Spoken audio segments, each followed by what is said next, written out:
Olá, meus queridos alunos, sejam bem-vindos a mais uma aula de História. Hoje nós iremos falar sobre a história e o tempo. Olha só, o que é história? A palavra história ela tem origem no idioma grego e é oriunda do vocábulo histo, que significa aprendizado sábio. Sendo assim, ela faz referência ao conhecimento obtido a partir da investigação e do estudo. A história, ela é a ciência responsável por estudar os acontecimentos passados. Esse estudo, no entanto, ele não é feito de qualquer maneira, né? Pois o historiador, em seu ofício, ele deve colocar em maneira, pois o historiador, né, ele vai fazer o quê? Ele vai fazer uma análise crítica do seu objeto de estudo, a fim de racionalizar a conclusão sobre os acontecimentos investigados. Eu trouxe para vocês observarem uma imagem, né, de jogadores da seleção brasileira de futebol. Nessa imagem, eles estão comemorando um gol, né? Foi na Rússia em 2018. Bem, vamos observar essa imagem novamente. Ela foi tirada, né, como eu mencionei para vocês, na Copa do Mundo. Então, observe, você está na torcida e o seu time ele vai estar ganhando. Olha só, o relógio ele informa que faltam 5 minutos para acabar o jogo. Como será que você vai se sentir durante esses 5 minutos finais? Agora, imagine o contrário. O seu time ele está perdendo. O que vocês, com esses 5 minutos, ele vai significar? Emoção, né? Pensa nisso, tá bom? E a partir do conceito que eu vou passando para vocês, né? Vocês pensa nessas perguntinhas que eu fiz agora no início da aula, tá bom?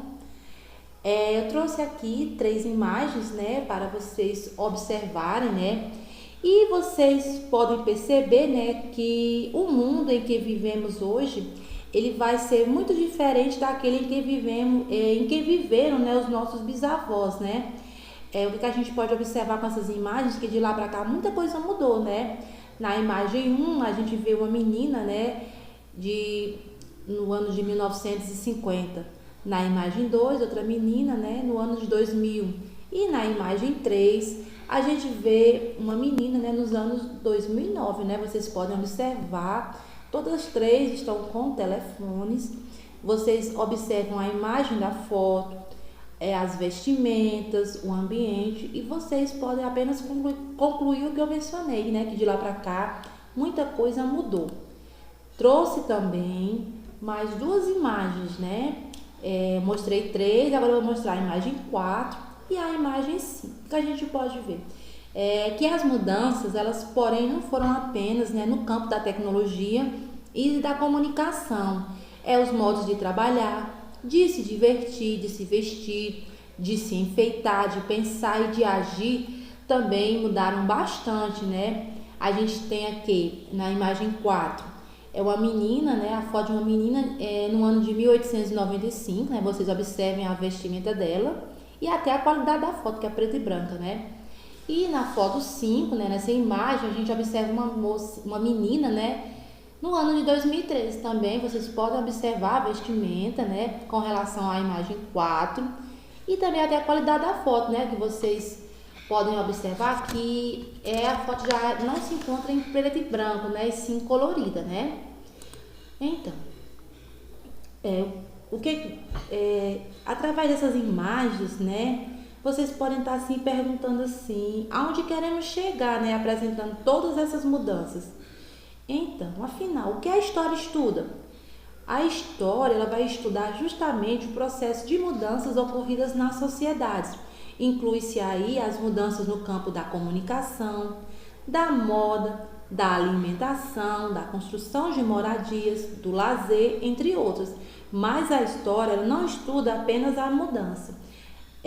Ela também estuda as permanências, ou seja, aquilo que mesmo com o passar dos anos não mudou ou mudou pouco. Exemplo disso, né, são as construções presentes em algumas cidades brasileiras, né? Eu posso dar exemplo para vocês como Ouro Preto, São Luís, Olinda, Goiás e Salvador.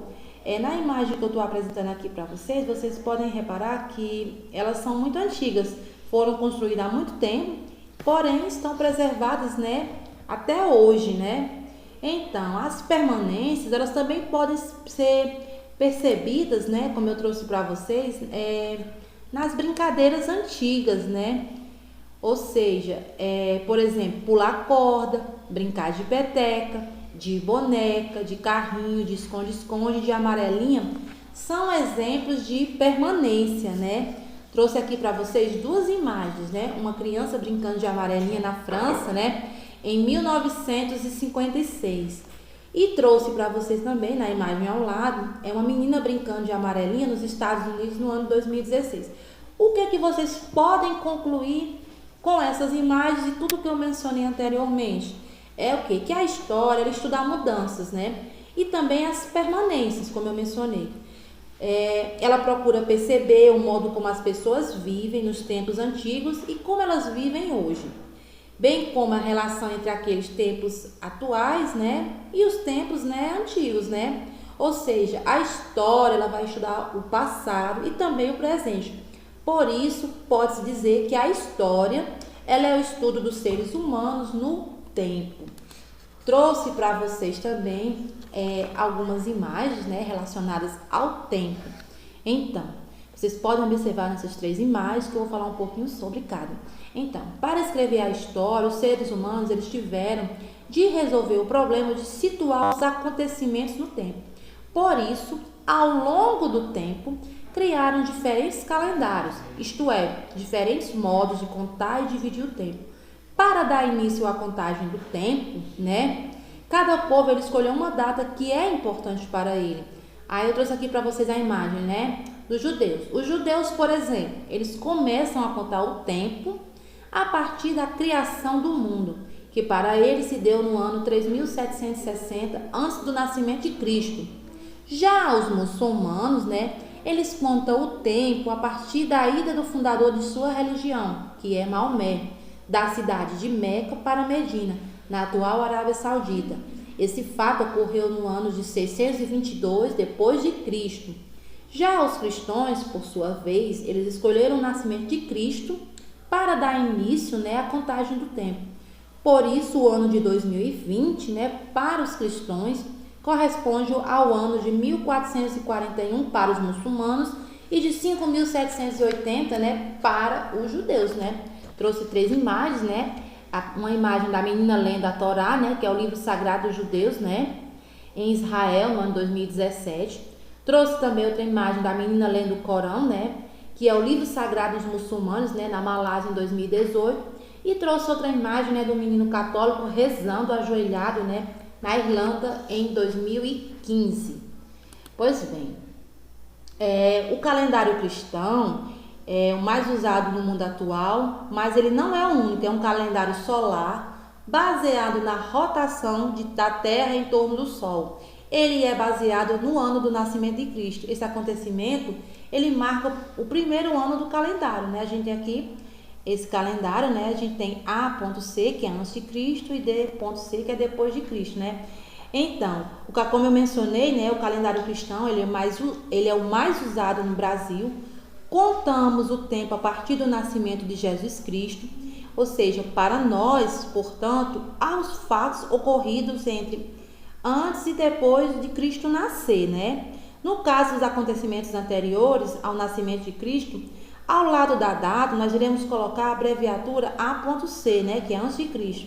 Exemplo, os seres humanos aprenderam a produzir o fogo por volta de 10.000 antes de Cristo. Já a penicilina foi descoberta em 1928. Isto quer dizer que quando se realizou essa importante descoberta, tinham se passado 1928 anos do nascimento de Cristo, então depois de Cristo, né? Ao escrever a data dos fatos ocorridos depois de Cristo, não é necessário, né, colocar a abreviatura D.C. Coloca-se apenas o ano. Ou seja, o nosso calendário, ele divide o tempo em dia, mês e ano, né? Década, 10 anos, século, 100 anos e milênio, 1000 anos. Assim, dizer que estamos em 2020 significa que já passaram 2 milênios e 20 anos do nascimento de Cristo. Ou seja, o século, ele é uma unidade de tempo muito utilizada pelos historiadores, geralmente escrito em algarismo romano, né? Temos século I, século II, século III, século XX, assim por diante, né? Há duas regras básicas para saber que o século pertence a determinado ano, né? Olha só, pessoal. Aí eu trouxe para vocês, né?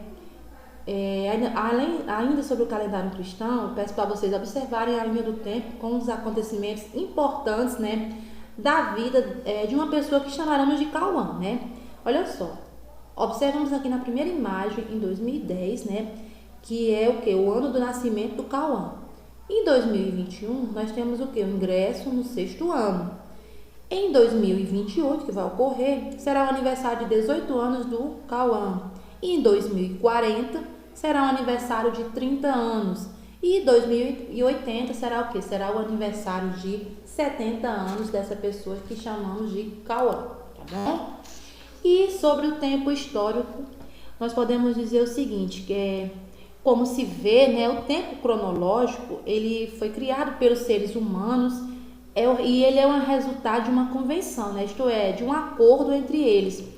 Mas os historiadores, eles não se interessam apenas em situar os acontecimentos no tempo. Eles interessam-se também pelas mudanças, como eu mencionei, e permanências que ocorrem nas sociedades humanas ao longo do tempo. Em tempo relacionado às mudanças, né, e permanências na trajetória dos seres humanos na Terra. E chamamos de quê? De tempo histórico. Mas atenção, pessoal, as mudanças, elas não ocorrem do mesmo jeito e nem no mesmo ritmo e em todo lugar. É o quê? É que cada povo, pessoal, ele tem um tempo e um ritmo que eles são próprios, né? Por exemplo, os brasileiros que habitam, né, cidades com muitos prédios, avenidas largas, iluminosos por toda parte onde vive e de um jeito e num ritmo muito parecido. Eles o que? Eles vivem no mesmo tempo histórico, né? Eu trouxe essa imagem para você, né? Vocês podem observar o quê? Que com a informática, a comunicação acontece hoje num ritmo, né, muito mais rápido daquele de poucas décadas atrás, né? Observando essas pessoas que estão carregando bilhetes de transporte público por meio de um totem, é possível perceber a presença marcante da informática nas nossas vidas hoje. Essa imagem é São Paulo, né, em 2012. Pessoal, eu espero que vocês tenham compreendido e qualquer dúvida que ficar com relação à temática, eu peço que vocês voltem novamente à aula para uma melhor compreensão, tá bom? Muito obrigada a todos e até a próxima!